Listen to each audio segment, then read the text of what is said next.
இலங்கையினுடைய முன்னாள் ஜனாதிபதி மஹிந்த ராஜபக்சவனுடைய இளைய மகன் ஜோசித ராஜபக்சவனுடைய பெயர்ல வெறும் 10 மாத காலப்பகுதிக்குள்ள மட்டுமே 73 மில்லியன் ரூபாய் சொத்துக்கள் சேர்க்கப்பட்டிருக்குது. இது தொடர்பில் நீதிமன்றத்தில் வைத்து இந்த சொத்துக்கள் எங்கே இருக்குது, அதனுடைய பெறுமதி எவ்வளவு, இது எப்படி ஜோசித ராஜபக்சவுக்கு கிடைக்கப்பெற்றது என்று சொல்லி பல அதிர்ச்சிகரமான உண்மைகள் தெரிய வந்திருக்குது. அதே போல சரியா 2 மாதங்களுக்கு முன்னுக்கு இந்த என்டிபி வங்கியில இருந்து 13.7 மில்லியன் ரூபாய் மோசடி செய்யப்பட்ட விடயம் தெரிய வந்தது. இது தொடர்பில் இதற்கு பின்னணியில யார் இருக்கிறது, இந்த மோசடி எப்படி நடந்திருக்குது என்று சொல்லி இன்றைக்கு சகல தகவல்களுமே வெளியாக இருக்குது. அது மட்டும் இல்லாம இலங்கையினுடைய முன்னாள் என்ஐஇ பணிப்பாளர் ஒருவருக்கு இன்றைக்கு 6 வருட கடூழிய சிறை தண்டனை விதித்து தீர்ப்பளிக்கப்பட்டிருக்குது. ஆக இவையெல்லாம் என்ன என்ற பற்றியும் மேலும் பல முக்கியமான தகவல்களை பற்றியும் தான் இந்த காணொலியில விளக்கமா பார்க்க போறோம்.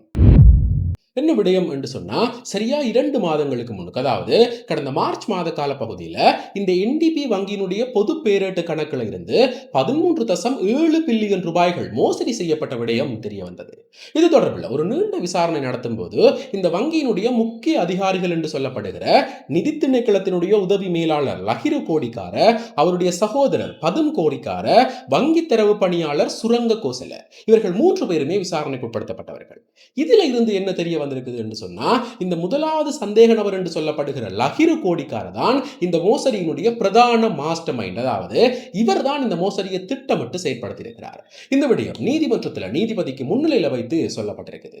எப்படி என்று சொன்னா, இந்த லஹிரு கோடிக்கார அவரோட வேலை செய்யக்கூடிய சக பணியாளர்கள்ட்ட இருந்து ஒரு நம்பகத்தன்மையை பெற்றுக்கொண்டு அதை இந்த மோசடிக்காக பயன்படுத்தியிருக்கிறார். இவர் அந்த பணியாளர்களுக்கு பலவிதமான கடன் வசதிகளுக்கு உதவி செய்திருக்கிறார் என்றும், அதை விட இவர்கள் அனைவருக்கும் இடையில நல்ல ஒரு புரிந்துணர்வு காணப்பட்டதால எந்த ஒரு அதிகாரியுமே இந்த லஹிரு கோடிக்காரனுடைய செயற்பாடுகளை கேள்விக்குட்படுத்தலாம். இதால இவர் மிக லாபகமாக இந்த மோசடி செயற்பாடுல ஈடுபட்டிருக்கிறார்.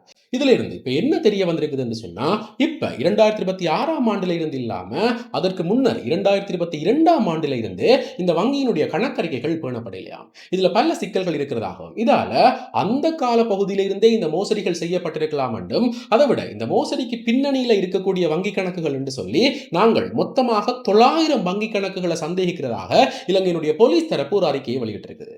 இதுல அண்மையில், அதாவது குறிப்பிட்ட காலப்பகுதிக்கு முன்னர் ஒரு வங்கியில இருந்து 10 மில்லியன் ரூபாய் பணம் பரிமாற்றம் இடம்பெற்றிருக்குது என்று சொல்லியும், அது தொடர்பிலையும் நாங்கள் இப்ப விசாரணைகள் ஆரம்பிச்சிருக்கிறோம் என்று சொல்லி இலங்கையினுடைய போலீஸ் வட்டாரங்கள் சொல்லியிருக்குது.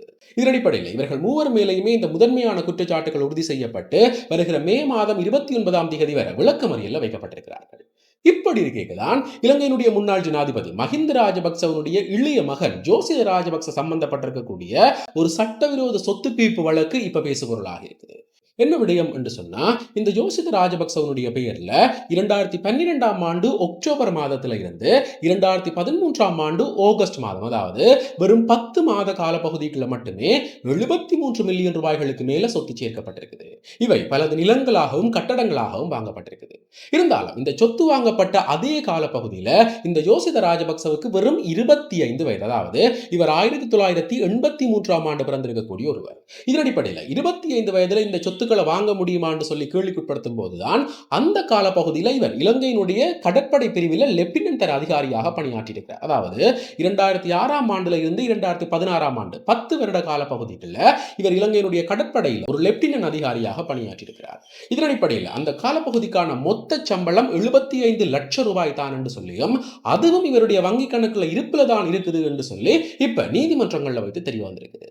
இருந்தாலும் இவர் எப்படி இந்த சொத்துக்களை வாங்கியிருக்கிறார் என்று சொல்லி சோதிக்கும் போது, இந்த சொத்துக்கள் எல்லாமே இந்த ஜோசித ராஜபக்சவனுடைய பாட்டி என்று சொல்லப்படுகிற இந்த டெய்சி ஆட்சி, அதாவது முன்னாள் ஜனாதிபதி மஹிந்த ராஜபக்சவனுடைய மனைவி ஷிரந்தி விக்ரமசிங்க ராஜபக்சவனுடைய உறவினர் என்று சொல்லப்படுகிற இந்த டெய்சி ஆட்சி வாங்கி இவருக்கு பரிசளித்ததாக சொல்லப்பட்டிருக்குது. இருந்தாலும் இந்த டெய்சி ஆட்சி யார், இவர் என்ன செய்திருக்கிறார் என்று பார்த்தா, இவர் ஆரம்ப கால பகுதியில் ஒரு மருத்துவமனையினுடைய சமையலறை பணியாளராக கடமையாற்றியிருக்கிறார். அதற்கு பிறகு 1976ஆம் ஆண்டுல இருந்து 85ஆம் ஆண்டு காலப்பகுதி மட்டும் தோமஸ் கல்லூரியினுடைய மகளிர் விடுதி மேற்பார்வையாளராக பணிபுரிந்திருக்கிறார். இந்த சமயத்தில் அவருக்கான சம்பள அளவு திட்டம் வெறும் 2300 ரூபாயில இருந்து 7300 ரூபாயாக காணப்பட்டிருக்குது. அதை விட இவருடைய இபிஎஃப் கணக்குல இருந்து வெறும் 3300 ரூபாய்கள் தான் கண்டுபிடிக்கப்பட்டிருக்குது. இதை வச்சுக்கொண்டு இவர்கள் இருவருமே, அதாவது இந்த டெய்சி ஆட்சியும் அதே போல இந்த ஜோசித ராஜபக்சவும் 2012ஆம் ஆண்டு, அதாவது இலங்கையினுடைய முன்னாள் ஜனாதிபதி மஹிந்த ராஜபக்சவனுடைய ஆட்சி காலத்துல இந்த ராஜகிரிய, பம்பலப்பிட்டிய, ரத்மனால, தெஹிவள போன்ற பகுதிகளில் 73 மில்லியன் ரூபாய்களுக்கு மேல சொத்து வாங்கியிருக்கிறார்கள். எப்படி என்று சொன்னா, ரத்மனால பகுதியில் 35.9 மில்லியன் ரூபாய் மதிப்பு இருக்கக்கூடிய 31 பேர்ச் அளவு இருக்கக்கூடிய காணியும், தெஹிவளை பகுதியில் 4.5 மில்லியன் மதிப்பு இருக்கக்கூடிய ஒரு காணி, 22.5 மில்லியன் மதிப்பு இருக்கக்கூடிய ஒரு காணி, 3.5 மில்லியன் மதிப்பு இருக்கக்கூடிய இன்னும் ஒரு காணி என்று சொல்லி பல காணிகளை வாங்கியிருக்கிறார்கள். இதுல மிக பிரபலமான காணிகள் எல்லாமே இந்த மஹிந்த ராஜபக்சவனுடைய மனைவி ஷிரந்தி விக்ரமசிங்க ராஜபக்சவனுடைய வீட்டுக்கு மிக அருகில காணப்பட்ட காணி துண்டுகள் என்று சொல்லப்பட்டிருக்குது. இதுல நாளடைவுள்ள கோடிக்கணக்கான ரூபாய்கள் செலவழித்து கட்டடங்கள் கூட கட்டப்பட்டிருக்குது. இதன் அடிப்படையில் இப்ப இந்த வழக்கு விசாரணைகள் ஆரம்பிக்கப்பட்டு நடைபெறும் போது அதற்கு பிறகு இந்த 2013ஆம் ஆண்டு காலப்பகுதியில் இதே Yoshitha Rajapaksa CSN cartoon network என்று சொல்லி ஒரு தொலைக்காட்சி சேவையையும் நடத்தியிருக்கிறார். இந்த விடயம் இப்ப வெளியில தெரிய வந்து இதற்கான நிதியுதவிகள் எப்படி கிடைக்கப்பட்டது, உங்களுடைய சம்பளம் நீங்கள் சொல்லக்கூடிய அந்த தேசிய ஆட்சியினுடைய சம்பள அளவு திட்டங்களை வைத்து பார்க்கும்போது இவை எதுவுமே சாத்தியம் இல்லை. அப்ப ஒரு 25 வயதான மதிக்கத்தக்க இளைஞன் எப்படி இத்தனை சொத்துக்களுக்கு அதிபதி என்று சொல்லி இப்ப நீதிமன்றத்தில் இந்த வழக்கு விசாரணைகள் நடைபெற்றுக் கொண்டிருக்குது. என்ன உண்மைகள் தெரிய வரப்போகுது, வேற யாரெல்லாம் சிக்க போகிறார்கள் என்றதை பொறுத்திருந்துதான் பார்க்கணும். இப்படி இருக்கேதான் இன்றைக்கு இலங்கையினுடைய முன்னாள் NIE பணிப்பாளர் ஒருவருக்கு 6 வருட கடூழிய சிறை தண்டனைகள் விதித்து தீர்ப்பளிக்கப்பட்டிருக்குது.